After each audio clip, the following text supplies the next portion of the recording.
سہل بن سعد رضی اللہ تعالیٰ عنہ نے بیان کیا کہ قباء کے بنو عمر بن عوف میں آپس میں کچھ تکرار ہو گئی تو رسول اللہ صلی اللہ علیہ وسلم اپنے کئی اصحاب کو ساتھ لے کر ان میں صلح کرانے کے لیے لے گئے اور نماز کا وقت ہو گیا، لیکن آپ صلی اللہ علیہ وسلم تشریف نہ لا سکے۔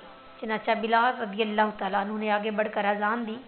ابھی تک چونکہ آپ صلی اللہ علیہ وسلم تشریف نہیں لائے تھے، اس لیے وہ آپ صلی اللہ علیہ وسلم ہی کی ہدایت کے مطابق ابوبکر صدیق رضی اللہ تعالیٰ عنہ کے پاس آئے اور ان سے کہا کہ نبی کریم صلی اللہ علیہ وسلم وہیں رک گئے ہیں اور نماز کا وقت ہو گیا ہے، کیا آپ لوگوں کو نماز پڑھا دیں گے؟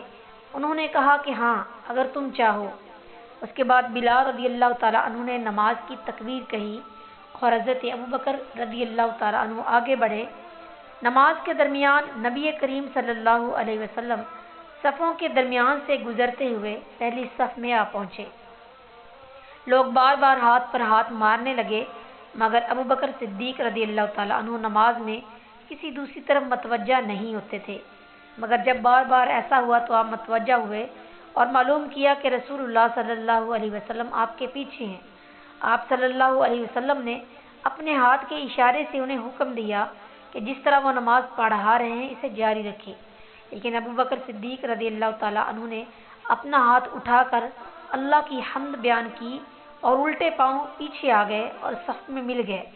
پھر نبی کریم صلی اللہ علیہ وسلم آگے بڑھے اور نماز پڑھائی۔ نماز سے فارغ ہو کر آپ صلی اللہ علیہ وسلم لوگوں کی طرف متوجہ ہوئے اور انہیں ہدایت کی کہ لوگوں، جب نماز میں کوئی بات پیش آتی ہے تو تم ہاتھ پر ہاتھ مارنے لگتے ہو۔ ہاتھ پر ہاتھ مارنا عورتوں کے لیے ہے، مردوں کو جس کی نماز میں کوئی بات پیش آئے تو اسے سبحان اللہ کہنا چاہیے، کیونکہ یہ لفظ جو بھی سنے گا وہ متوجہ ہو جائے گا۔ اے ابوبکر، جب میں نے اشارہ بھی کر دیا تھا تو پھر آپ لوگوں کو نماز کیوں نہیں پڑھاتے رہے؟